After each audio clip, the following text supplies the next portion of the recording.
No channel that reviews things is complete without doing this video, and in this video it is time to finally review my favourite animated movie of all time. Yo dudes, the Empire's pretty chill. Maybe you could join it or something.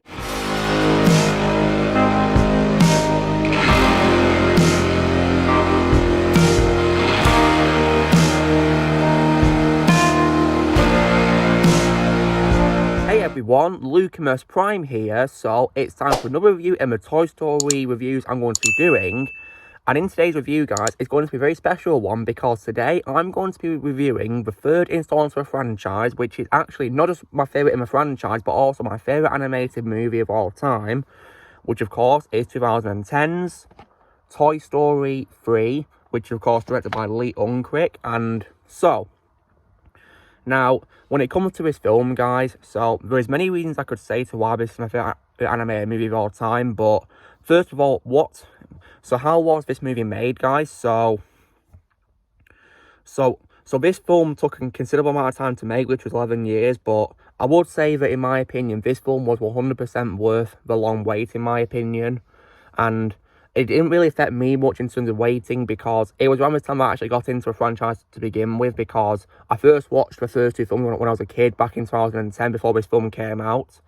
And also, guys, this is also the first film in the series which I saw at the cinema, and it's one of my favourite cinematic experiences of all time because this was a film I could not wait for. I was very excited, and so now when it comes to this film being released, the film premiered at the Taormina Film Fest in Italy on June 12, 2010 and was released to the United States on June 18th. It was the first film to be released theatrically with Dolby Surround 7.1 sound. Like its predecessors, Toy Story 3 received critical acclaim upon release, with critics praising the vocal performances, screenplay, emotional depth, animation, and Randy Newman's musical score. The film earned $1.067 billion worldwide, finishing its theatrical run as the highest grossing film of 2010. Very well deserved, in my opinion. It's also the highest grossing and it's also the first animated film to reach $1 billion at the box office. And it was also the highest grossing animated film at the time as well. It was also Pixar's highest grossing film until the release of Incredibles 2. With a budget of $200 million, Toy Story 3 is one of the most expensive films of all time. And organisations like the National Board of Review and the American Film Institute named it as one of the top 10 films of 2010. The film was nominated for 5 awards at the 83rd Academy Awards, and it won 2, and it received numerous other accolades. It won the Academy Awards for Best Animated Feature and Best Original Song. Definitely very well deserved, in my opinion. When it comes to my initial reactions, so as I just said, guys, this was the first one that I saw at the cinema. I saw it at the cinema and I loved every second of it. Just an absolutely beautiful movie, in my opinion, and wow, just an absolutely incredible movie, and easily, in my opinion, the greatest animated film I've ever seen in my life. Just absolutely phenomenal, in my opinion. All of it was just beautiful. Now, what is this movie about, guys? So, with their beloved 17-year-old Andy preparing to leave for college, Woody, Buzz, Jessie and the rest of the toys find themselves headed for the attic, but mistakenly wind up on the curb with the trash. Woody's quick thinking saves the gang, but they end up being donated to a daycare centre called Sunnyside. Unfortunately, they find out the hard way for the second time that not all kids play nice, prompting the toys to plan a great escape. Now, what's great about this is that, so there's many great things I could say about this movie. So once again, the voice acting is top notch. So for example, Tom Hanks returning as Woody, always my favourite role of his, in my opinion. Tim Allen, of course, as Buzz Lightyear, returns in this and is also my favourite role of Tim Allen. And no one, in my opinion, can play Buzz other than Tim Allen, in my opinion. He's the only Buzz I can accept in movies. Also returning as well from the second movie specifically, of course, is Joan Cusack as Jessie, and she once again proves to be great in the role, in my opinion, as always. My favourite role of her. And also returning as well from the first two films is other Andy's toys. For example, I once again love the addition of Wallace Shawn as Rex. In my opinion, Rex was absolutely hilarious in this movie, was really funny. And I also love the return of Don Rickles, may he rest in peace, as Mr. Potato Head. Once again, definitely a really funny character. And I love how a sequel to a first film, gave him development and made him, much more likable and less mean. I did like that. And in this film, it definitely showed it because he was pretty funny and he was always willing to help out as well. I also love the addition of John Ratzenberger as Ham once again, as the piggy bank. He was also once again really funny in my opinion. And probably my favourite role, John Ratzenberger as well. Also as well returning is Estelle Harris, may she rest in peace, as Mrs. Potato Head. She was once again great in this movie. And I like how in this film she was used better than she was in the second film, because I feel like in the second film she didn't really appear much. But I like how in this film they gave her a much bigger role and much more use in the story. And Slinky Dog also does return, but sadly due to Jim Varney's death, he could not reprise his role, and he was instead voiced by Blake Clark in this movie, who would continue to voice the character. And I gotta say that Blake Clark does a really amazing impression of Jim Varney. Like, because honestly, right, if I listened to both Jim Varney and Blake Clark's voices, I wouldn't be able to tell the difference because they sound so similar. It's very impressive, so we definitely picked a great choice to voice Slinky in this movie. And also returning, of course, is Jodie Benson as the Barbie doll as well in this movie. And I think Toy Story is probably the only franchise I can tolerate Barbie in, because I'm not a fan of that franchise, to be honest. But yeah, they made Barbie pretty likable in this movie, and I like how she also played a role in the story too, alongside the toys. And also returning as well is John Morris as Andy, who is now 17 years old going to college. And I like how this film acknowledged that it's been ages since the second film, 11 years. So they decided to make Andy be all grown up in this movie and going to college, which is definitely a very nice thing to do right there. It acknowledges that it's taken its time to be made, and yeah, and the wait, in my opinion, was worth it. Like, I'd call this an example of a late sequel which turned out to be absolutely amazing, and it is amazing because in my opinion, it's the best anime film I've ever seen. And then when it comes to the new cast as well, this film introduced new characters, so I think the big mention I've got to give first is definitely, of course, to the film's antagonist, which, of course, is Lotso, or Lotso Hugging Bear, who is, of course, voiced by Ned Beatty. May he rest in peace. That's my favourite role of Ned Beatty of all time. And Lotso is also easily my favourite Pixar villain of all time. Like, he's an absolutely excellent villain with a great and emotional backstory, which makes him the great villain that he is. And he's also known for having a reasonable philosophy about toys being just trash waiting to be thrown out, and being the first genuine danger and threat to Woody's gang.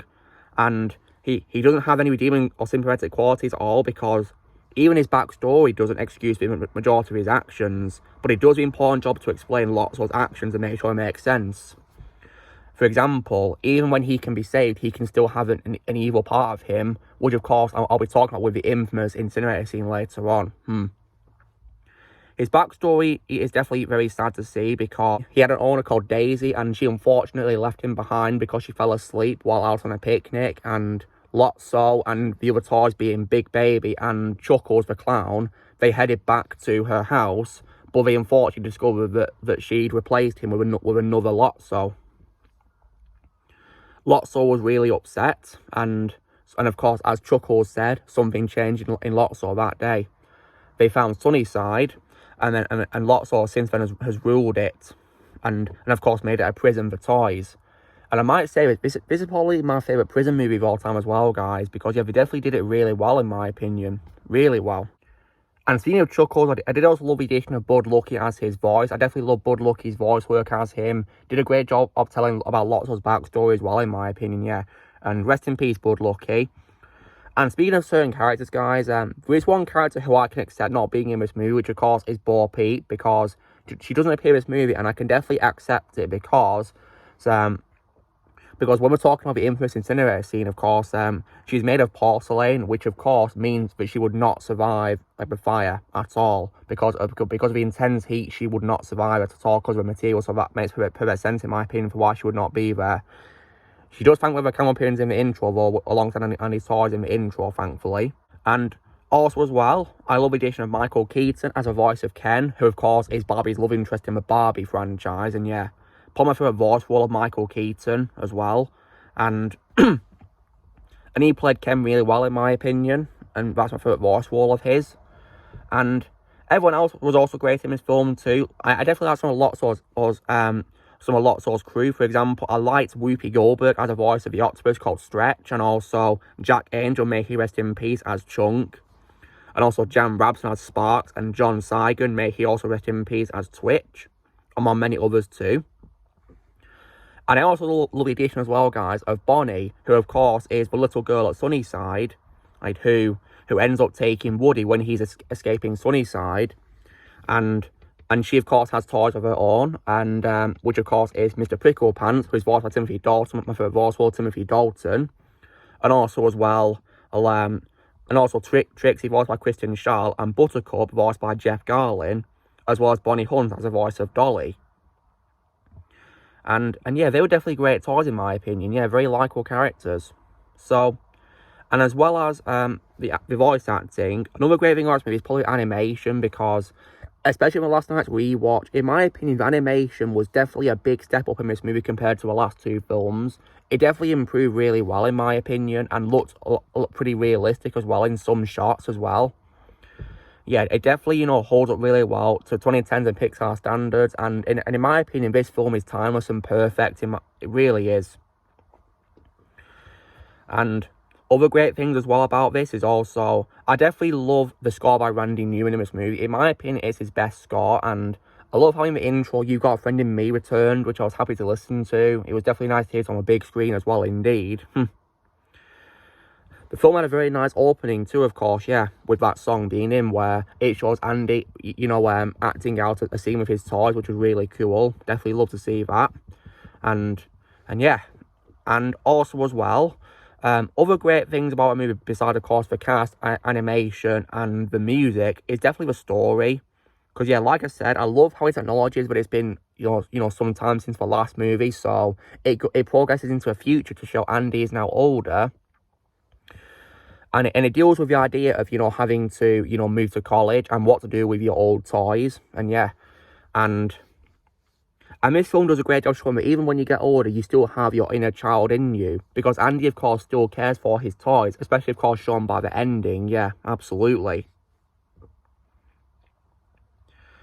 And so, and also when it comes to the movie, I think it was also very creative how the Sunnyside Daycare is a prison for toys, which is definitely, a very creative idea in my opinion. Really is very creative, very impressive. And I will also admit, guys, but going into this movie, I had no idea that Lotso was going to be a villain. I had no clue whatsoever, because I didn't watch any of the trailers for the film, guys. I just, heard about it from, the promotion on, leaflets or whatever, because I wanted to go in avoiding spoilers. So I went in there, and when he was revealed to be a villain, and he of course captured Buzz and turned him to his side by switching him to demo mode, I did not see it coming. I was shocked. That plot just worked really well in my opinion, really well.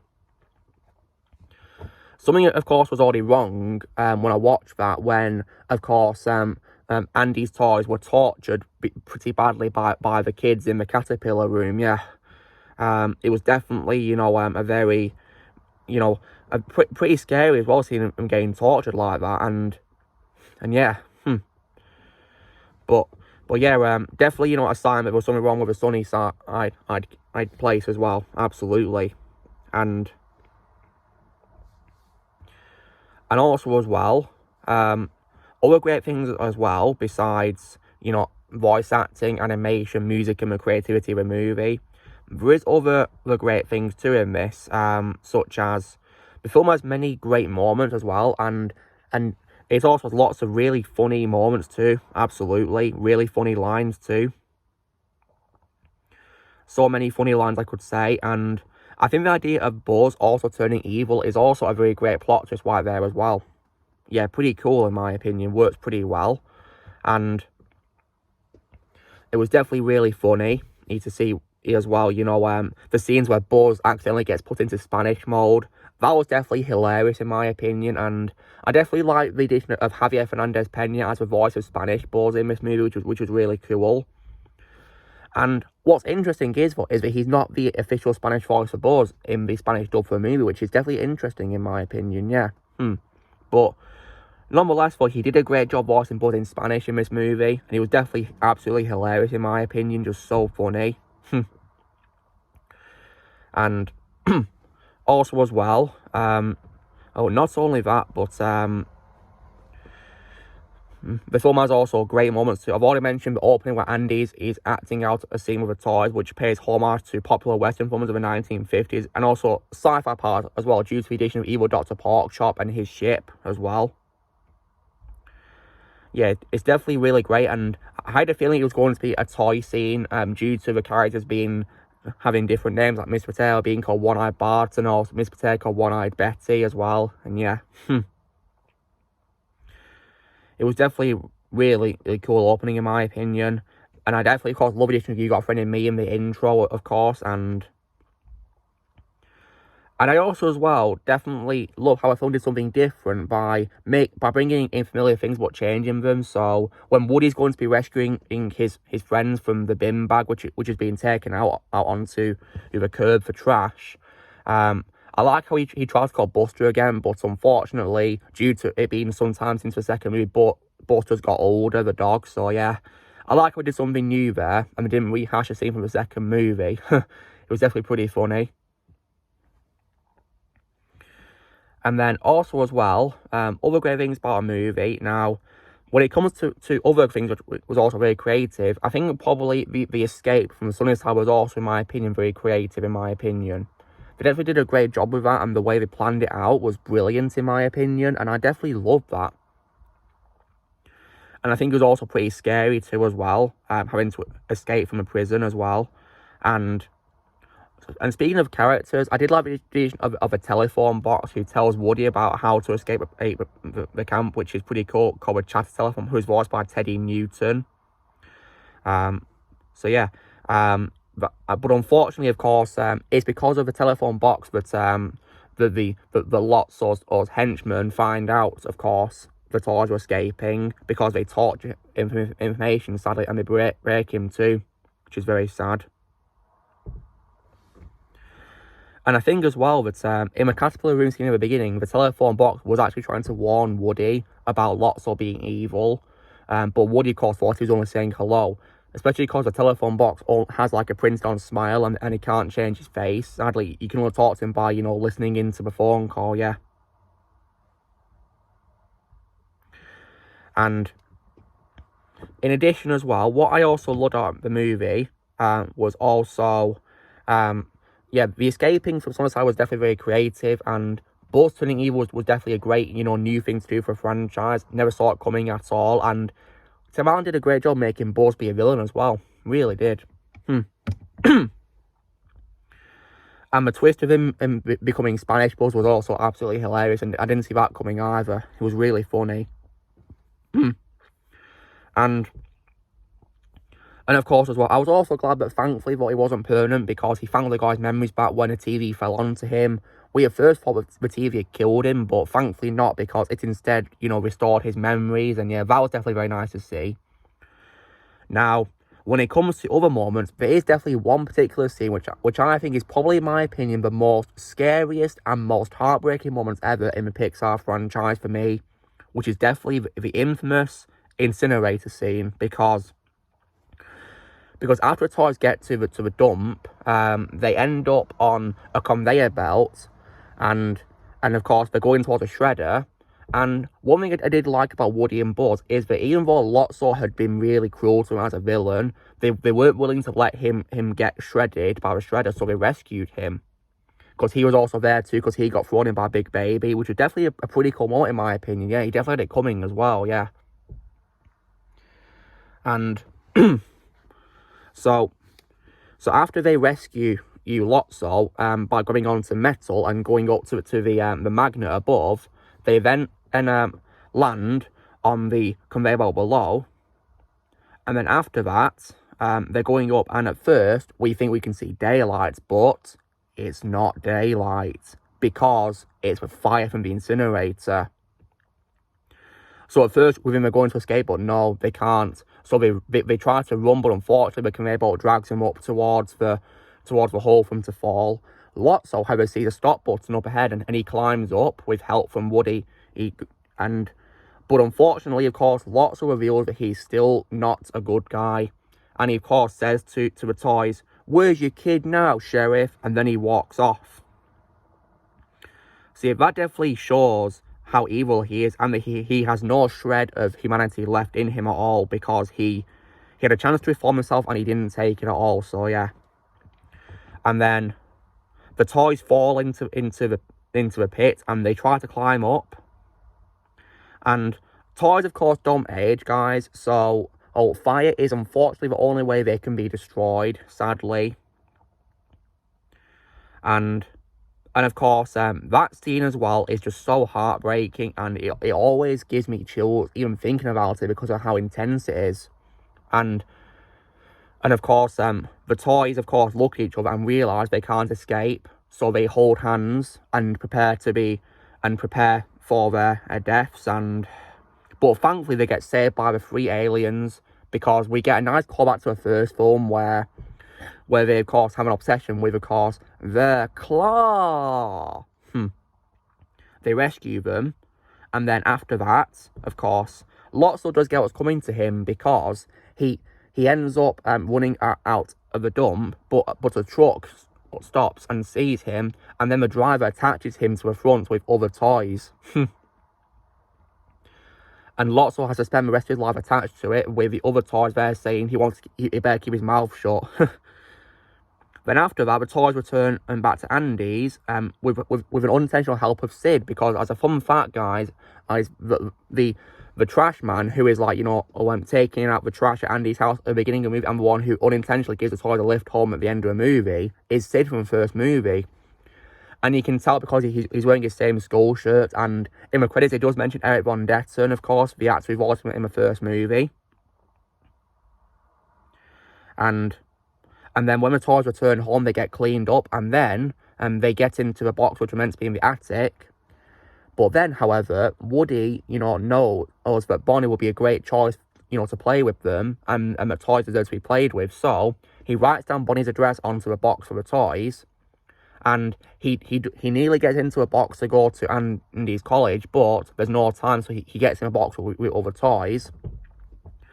Andy then of course takes the box to Bonnie's house on his way to college, and he's very impressed with Bonnie playing with toys, and it reminds him of his former self when he was a kid himself.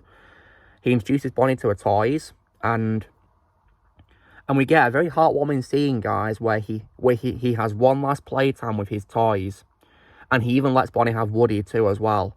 After hesitation, he gives her Woody, and after seeing, how much she loves Woody and the other toys too, and he has one last playtime with them. And then at the end of the movie, we get to probably one of the most emotional and perfectly done endings I've ever seen in my life, because when it's time for Andy to go to college, he gets in his car, and Bonnie, he says goodbye, and what is also really touching is she got Woody to wave goodbye to as well, and Andy was really touched by it, and of course he says, "Thanks, guys."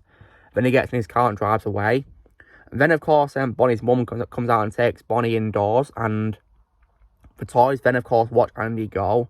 And then Woody, of course, then says a very emotional line, which is, "So long, partner." And as far as I'm concerned, guys, that is the last line of the franchise. The film that came after it, in my opinion, does not exist. And I'll be getting to that in review next week. So, yeah. And yeah, as far as I'm concerned, guys, that, in my opinion, is the true end of Toy Story. As I've already talked about as well, a movie didn't need a sequel. And I'm going to say once again here that, in my opinion, that is the true end of Toy Story, as far as I'm concerned. So yeah. Definitely a very emotional ending. And I'm also not afraid to admit, guys, that I always cry rewatching my ending. And last night's rewatch, it made me cry again. So yeah, it did it again. So yeah, this film was definitely, really amazing in my opinion. Just the best animated film I've ever seen in my life. Just a beautiful movie with unforgettable, likable characters. Woody, Buzz, Jessie, Bullseye. Everyone, in my opinion, was great in this movie. I love this movie very much.